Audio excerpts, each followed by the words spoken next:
On Saturday, 4th of April 2020, Ireland was just 1 week into the first full lockdown of the pandemic. Now, I know a lot of us don't like thinking too much about those really dark and weird days when a mystery new virus was sweeping across the globe. But do me a favour and cast your minds back briefly to what was going on around us. At the very end of that January, the World Health Organization declared a public health emergency of international concern. But it took another full month before Ireland's very first case of COVID-19 was confirmed by the Department of Health when a teenage boy, just back from northern Italy, was treated in a Dublin hospital. By the 11th of March, it was officially declared that the coronavirus outbreak was a pandemic, the first to hit the world since the flu pandemic of 1918. And on that same day, it was confirmed that the first Irish person had died from the virus, an elderly woman with an underlying health condition in County Kildare. The next day, Taoiseach Leo Varadkar ordered the shutdown of schools, of colleges and of public places, while outdoor gatherings of over 500 and indoor gatherings of under 100 people were banned. In the meantime, the global death toll stood at more than 4,600. Just 2 days before St. Patrick's Day, the pubs were ordered to shut their doors. And on the 17th of March, St. Patrick's Day, Varadkar made his first public address Good evening. On COVID-19. Láila Pádraig Hunadíomh. This is a St. Patrick's Day like no other, a day that none of us will ever forget. Today's children will tell their own children and grandchildren about the national holiday in 2020 that had no parties, no parades, but instead saw everyone staying at home to protect each other. 10 days later, as cases continued to skyrocket, Ireland was put on an initial 2-week lockdown when all non-essential journeys were banned. We could only leave our houses to go to the shops and to buy food or medical supplies, or if we needed to provide vital family care for the elderly and the vulnerable. You could also go outside to take brief stretches of physical exercise, as long as it was within a 2-kilometre radius of your home. It was all so utterly mad and shocking. But while ordinary citizens sat at home, wondering where this was all going to end, and if the virus was coming for them, for the criminal fraternity, life went on, pretty much as normal. Drugs were sold, debts were collected, and crimes were plotted. There really is no rest for the wicked. But I'll admit to being fairly astonished when the news broke on the 4th of April that a major Gangland figure had been executed in the front garden of a house in the Ardoyne area in North Belfast this evening in connection with the murder on Etna Drive in the Ardoyne area of Belfast. The blanket coverage of the shooting was to be expected.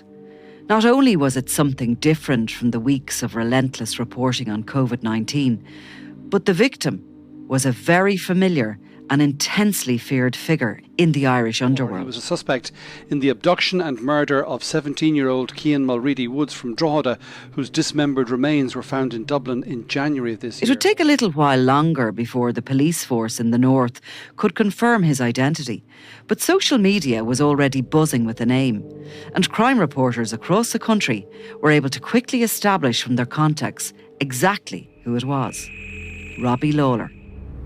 This was huge news.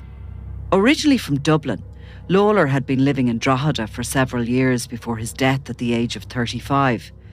He was a prolific and violent criminal, suspected of several gangland murders and heavily involved in the brutal Drogheda feud. He was also believed to be behind one of the most vile and disturbing assassinations this country has ever seen, when teenager Cian Mulready Woods was killed, and various parts of his dismembered body were found across Dublin and Louth. Robbie Lawlor was not a popular man, and very shortly after his death, videos began circulating on social media of people celebrating his demise. They included one of a group of young lads drinking and dancing in the street to music blaring from a speaker.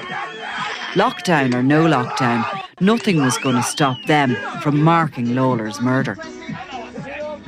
Gangland boss and long-time Lawlor foe, Cornelius Price, was also keen to celebrate.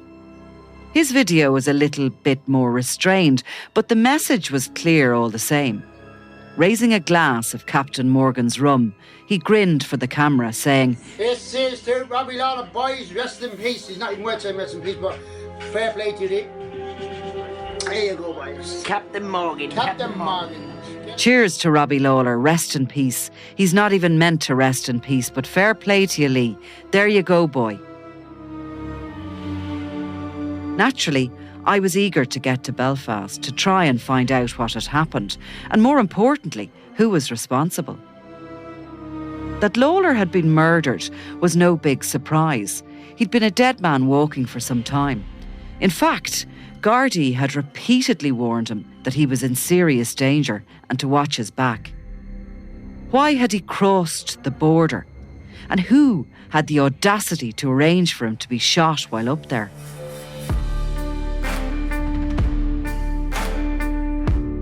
I'm Nicola Tallant, and you're listening to Double Cross, the murder of Robbie Lawlor, a Crime World special investigation podcast based on my new book, Web of Betrayal.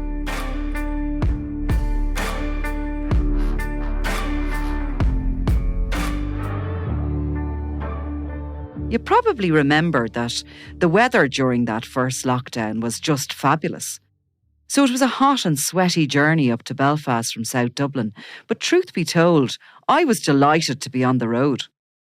With 9 points already on my licence, I had to concentrate hard not to go over the speed limit, which would have been easy to do as the motorway was eerily quiet. My special press pass that allowed me to travel was hanging from the rearview mirror in case I got stopped at a checkpoint. But I needn't have worried, because when I did get flagged down, just outside Drogheda, the Garda just peered into my car saying, "Well, I can guess where you're off to," before waving me on. The whole way up the M1, my phone was hopping. It's not every day that a criminal of Robbie Lawlor's calibre is taken out in broad daylight on a residential street in a city where Dublin drug dealers once feared to venture. After meeting up with a photographer, we drove straight to the scene of the shooting at Etna Drive. Ardoyne is just like a rabbit warren, with rows upon rows of identical red brick terraced houses, and there's no mistaking where allegiances lie in this part of Belfast. The place is covered in giant murals commemorating the 1916 Rising and those killed during the Troubles. Forensic officials dressed in white suits were still milling around the house on Etna Drive, where Robbie Lawlor's body had been lying in the front garden before being removed to a morgue. A tent had been erected over him, offering him some dignity in death. Any locals I spoke to were clearly confused as to why a major gangland criminal from the south had been murdered in their area. Was he really a Dublin drug dealer? One woman from a nearby estate asked me incredulously. Like, what was he doing here in Ardoyne? And no one seemed to know the answer to that particular question. And even the PSNI initially struggled to confirm who the shooting victim was. It wasn't actually until the Lawlor family contacted the Gardaí to tell them that Robbie had gone to Belfast and they'd since been told that he'd been shot that they learned who the body probably was. Of course, I wasn't the only reporter sniffing around. While I was driving north, the indomitable Alison Morris of the Belfast Telegraph was making her way back to her home city from Donegal. So these wee houses, just to try and get a picture of what happened that day, they're sort of like a wee 2-up-down house, but they only have a backyard. They don't have a back garden, so people, especially on a nice day like today, look, it is a nice spring day, would sit in their front gardens. They would have their tables and chairs in their front gardens. They would put a wee barbecue in their front gardens. Children would play in paddling pools in their front gardens. So nothing happens that the whole estate doesn't see. Yeah, well, we can see that here now. Yeah. First of all, there was a shock that Robbie Lawlor was in Ardoyne. Ardoyne, for people who don't know, is a very sort of small, almost like an enclave. People who live there call it the district. That's what they call it, the district. So it's an enclave that would join between the sort of Shankill and North Belfast. It's an interface. It has large peace walls that run along parts of it. It was a very divided, part of a very divided community during the conflict. It's one of the places where the most murders took place throughout our conflict. If you go to from one end to the other end of it, you could name, if you go through the list of people who were murdered during the Troubles, you could find hundreds of people who came from Ardoyne, but it was staunchly Republican. Very, very, very Republican area. An area that would have been steeped in Republicanism going right back to the early 60s. The fact that a drug feud from the south made its way onto the streets of North Belfast was not just unusual, it was shocking, and people were genuinely horrified by it. Like many communities in the Republic, serious gun crime was nothing new in this area. However, the timing of the murder was seen as being particularly heinous, given that a pandemic was raging across the globe. Rory O'Wurraku, a Sinn Féin TD for County Louth, made his feelings about Lawlor's murder crystal clear, while also explaining that the killing showed that organised crime gangs saw the COVID-19 lockdown as an opportunity to continue their mayhem. But he did reassure the public that Gardaí would not let up on their efforts against organised criminal and drug gangs, despite their increased policing responsibilities due to the COVID-19 crisis. Anecdotally, cocaine supply in the country has declined massively since the coronavirus outbreak, he said. But drug dealers continue to supply heroin and other drugs. With the decline of the recreational cocaine market, it means, however, that drug gangs are turning the screw even harder on those who they claim owe them money, leading to further fear and terror in local families because of drug debt intimidation. Unfortunately, drug dealing and drug debt intimidation are viruses we will have to come to terms with during and particularly after the fight against the coronavirus is won. Back in the north, the PSNI moved quickly, and they arrested 3 men on the same day that Lawlor was shot at close range and pronounced dead at the scene. They were questioned at Musgrave Police Station. Continuing, police there are questioning 3 men and a teenager about the murder of Dublin criminal Robbie Lawlor. He was a police officers' shock at the brutal killing was obvious. "I'm astounded by the recklessness of the killer or killers," said Detective Superintendent Jason Murphy. Not only did they carry out this callous murder, leaving a family experiencing their worst nightmare, but they did not care that children and other members of this North Belfast community were placed at risk. Murder is a heinous crime, and killing someone during this global coronavirus pandemic is sickening when people are trying to adjust to living in a new way and trying to cope with the pressures that this brings. Those involved in this murder selfishly gave no thought to the impact on frontline emergency services, who are already working hard to keep people safe with an already stretched resource. And he also appealed to the community for help. "I'm aware the area was busy with pedestrians and people out in their front gardens, so I'm asking anyone who may have captured any footage of the incident to please make that available to us." Lawlor may not have been known in Northern Ireland, but his murder still managed to send shockwaves across the province. And the day after he was shot, the PSNI's Chief Constable Simon Byrne visited Ardoyne for an update in the murder investigation, while the then Northern Secretary Brandon Lewis released a statement calling it an abhorrent and brutal crime for which there was no excuse.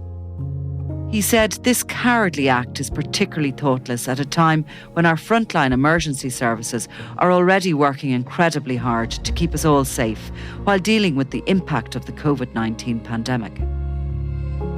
Politicians from all sides sent out similar messages of disgust and of outrage, including the SDLP North Belfast councillor Paul McCusker, who said people in Ardoyne were in total shock. "This brutal crime has caused immense shock in Ardoyne today," he said. "A man was shot in a garden in this community in broad daylight. It's hard to describe how traumatic this has been for people who are going about their business." It's likely that the collective fury at Lawlor's murder fell on deaf ears. There were simply too many people not only happy that he was finally dead, but also intensely relieved. Lawlor, especially in his final months, had been an unpredictable, volatile and violent thug, with a suspected fondness for the drugs he sold, which helped stoke his tempers. And he had an utter disregard for human life. those who crossed him, for even the most minor and insignificant of reasons, could suddenly find themselves at his mercy. And that, as we shall learn, was a terrifying place to be. Yeah, Robbie Lawlor had that reputation as a violent and erratic criminal from when he was a teenager, really. But I suppose the circumstances in the run-up to his death meant that things were very volatile around him. This is Niall Donald, deputy editor of the Sunday World. When he was released from prison, Gardaí had sent out this warning to all stations about how dangerous he was and how he should be approached. In Drogheda, the police there, the guards there on the ground, had been sort of schooled about how to approach him and how not to approach him. There was fears that he could lash out, could drive a car if he was stopped. And people were very much living in fear of him. And people knew that he was almost capable of anything. And he'd shown what he was capable of course, because he'd murdered. And he'd murdered probably for money. But he'd also murdered because he'd fallen out with somebody. You know, a bad word had been thrown at him or anything like that. And also, I always found with him, when you speak to those who knew him, if he said he was going to do something, he'd do it. In the last few months of his life, Robbie Lawlor probably had nowhere safe to go.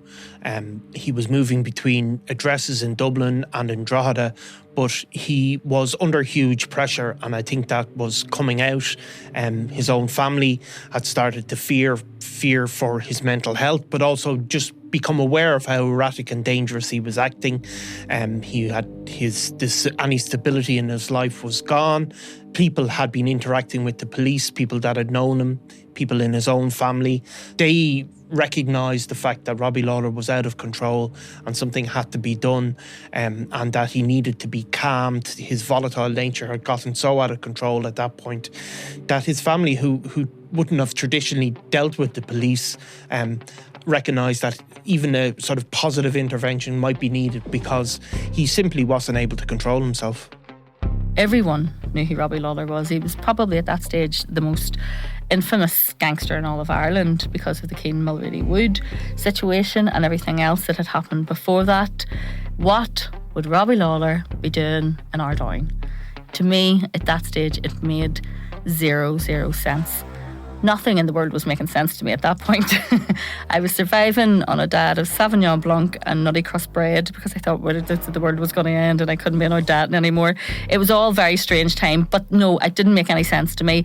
And then as things were coming through, it became obvious that this was Robbie Lawlor, and then you're trying to figure out, well, what was he doing there? Who was he meeting? And we knew the police cordoned off the street, but all of a sudden, these cars with Southern registration start showing up. Lawlor's family show up. They're screaming and wailing at the police lines. And we knew then that that was who was shot dead. I knew immediately that it was probably going to be the biggest story I would cover that year.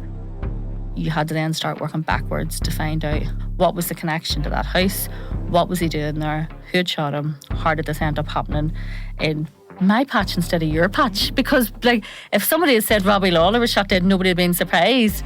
But I did think it was going to happen on your turf and not mine. All of which, of course, leads us to the $1 million question. Who shot Lawlor? Or perhaps, more pertinently, who ordered the hit? There were any number of suspects. Those involved in the Drogheda feud, other drug lords he'd done business with, people he had threatened, family members of those he had killed or ordered hits on, and maybe even some lowly foot soldier hoping to make their name on Ireland's gangland scene. But given the location and given the timing, one thing was crystal clear. There was more to this gangland slaying than meets the eye.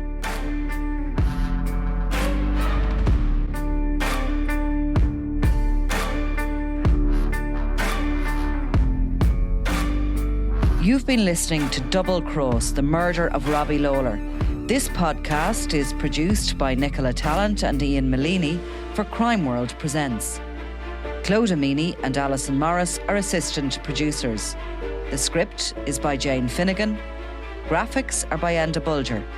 This podcast is based on the book Web of Betrayal by me, Nicola Tallant.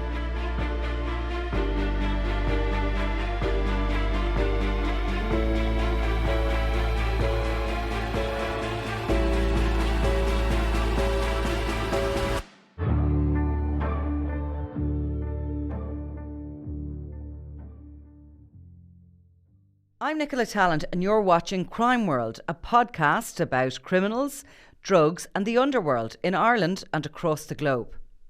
Make sure you subscribe to our channel and turn on notifications so you can be the first to watch all our latest episodes. You can also listen wherever you get your podcasts.